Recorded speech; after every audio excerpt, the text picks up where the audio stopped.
Hey everybody, welcome to workout number 4, brought to you by ZeoFit.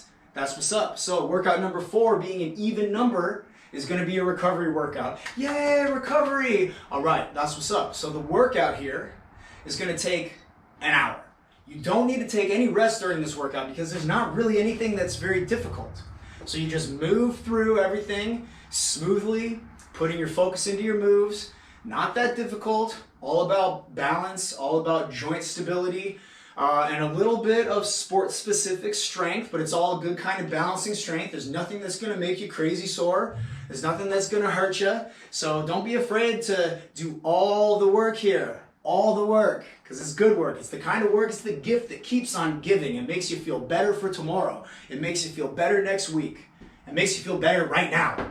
Once you finish that 60-minute workout, I know what you're thinking, that's too short. What am I going to do with the rest of my time? Well, what I want you to do, after you finish this workout, I'll link you at the end of the video too, but follow this link right here to the breathing cadences, PMR, and race visualization training. That's another 30 minutes that's going to add on to your workout. So you got a total of 90 minutes of work, and at the end, I promise, you'll be feeling relaxed. Your anxiety will be less. You'll feel calm. I can't wait for you to experience all of these fantastic feelings that are so difficult to come by these days with the state of frustration and anxiety that we all find ourselves in. It doesn't have to be that way, and I'm going to show you another way. So, as always, we're starting with our general warm-up. If you need the general warm-up, go ahead, follow that link. You know, I'm always polite enough to link you to it just in case we got a new person here that doesn't know.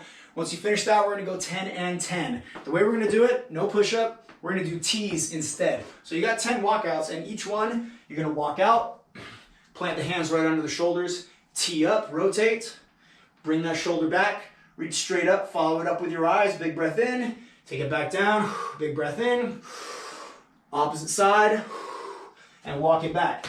You got 10 of those, and then you've got your 10 wonderful full range corrective squats. I know you're probably feeling that because you're probably a little bit sore from workout number 1, and that's okay, that's by design. So once you finish your warm-up, we're gonna get into the circuit. Now this circuit we're gonna go through 6 times. First thing we got, backstroke rolls. Backstroke rolls are gonna go 15 of these on each side. So as you remember, holding that med ball, eyes on the med ball, this hand comes back, that's why it's a backstroke roll, people. This hand comes back as you push this foot into the ground, turn the hip, your strong torso brings the shoulder with it. Get that rotation and then push and bring that leg across to stop your rotation. I'm still looking at that ball and I'm past 90 here, right? 90 degrees of the shoulder, that's the shoulders being stacked right on top of each other. 90 degrees is the minimum that you want to achieve here. So just looking up at the ball, when I go back, I push again with the leg, then I bring it across, plant, and stop my rotation. So the foot always starts and stops me. Push and stop, push and stop, okay?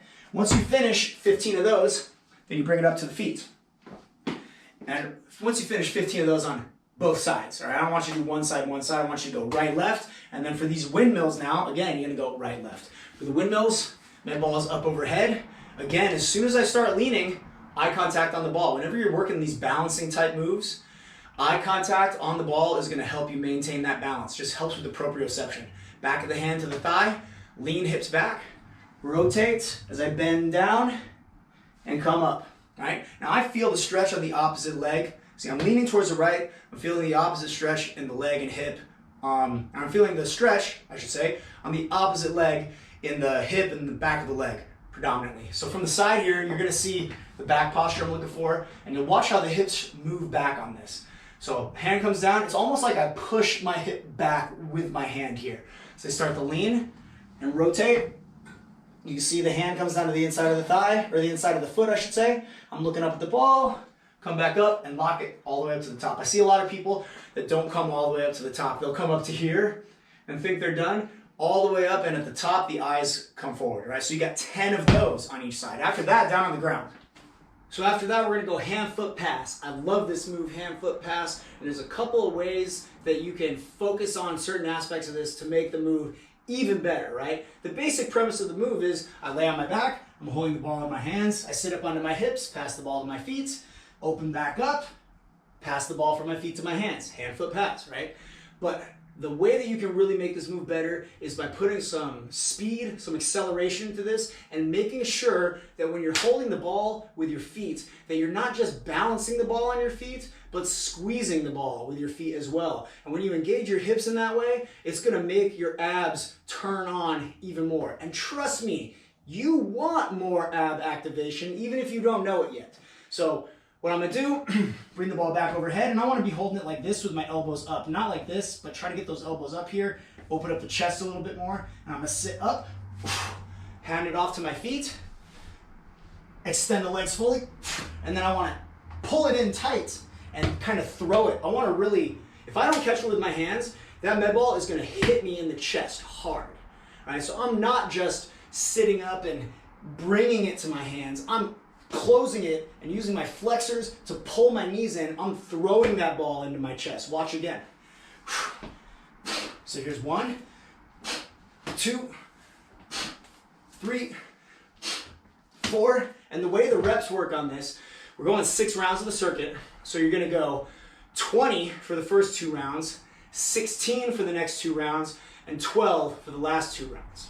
After that, you're gonna be done with this med ball. We're gonna switch to the stretch cord.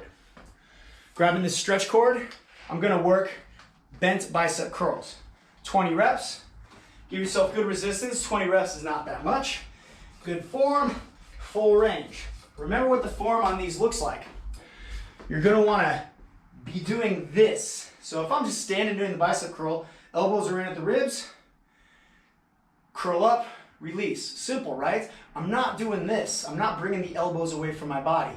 I'm not making this about shoulder flexion. I'm making this about bicep contraction right here, right? I want to flex from the elbows. So when I am in this position, keeping my back straight, leaning from the hips, the hands move behind me. Now, this is what that same curl looks like. So I'm reaching back past my hips, but keeping the elbows pinned in at the ribs, right? 20 of those. Then you got your hyper TRIX. That's tricep extension with hyper extension. Here's the tricep extension. Here's the hyper extension. Again, stay nice and tall. I don't want to do this by bending. Watch, the hand moves behind my hip when I bend. That's not what I want. I want to stay tall and make sure that that hyper extension comes from the shoulder. Otherwise, I'm not hyper extending. So this one looks like this. Tricep extension, hyper extension. Compound move here. 20 as well. From there, down on the ground, I'm doing a Gray Cook leg raise with a variation. So I'm on my back. I should have some tension in the cord already. So make sure that there's already some latent tension in the cord. Now, your basic Gray Cook leg raise goes like this. Pull the arms down, leg up, down, keeping the low back pressed against the ground, and release. What I'm gonna do, I'm gonna add a tricep extension each time the leg comes down. So that looks like this. Leg up, down, there's that tricep extension, leg up, down, okay? Release, that's 1, you're gonna go for 10. Etc. I like to switch the starting leg each time just because I'm a little bit obsessed with being balanced, but that might just be my obsession, may not be yours. You don't have to do that, of course, you're doing both sides anyway. From there, so graceful. The last thing that we got, we have a new move, a prone dolphin kick. So I'm prone, that means I'm facing the ground. Put my hands out in front of me, put the tops of my feet on the ground. So I'm pointing my toes and I'm come up onto my toes here. Now, I'm gonna bring the knees down towards the ground. They don't have to touch, but close. And I'm gonna press up and I'm gonna kind of hop each time. So it looks like this.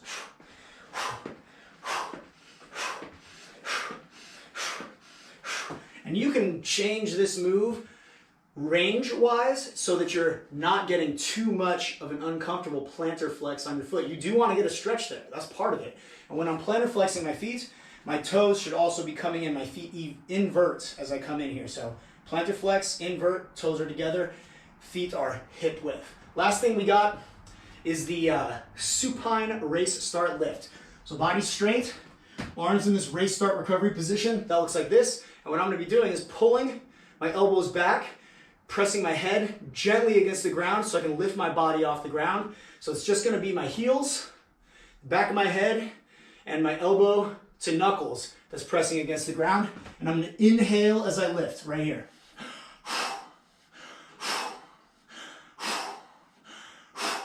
Just like that, you go for 10. We got 20 of the prone dolphin kick and then 10 of the supine race start lift.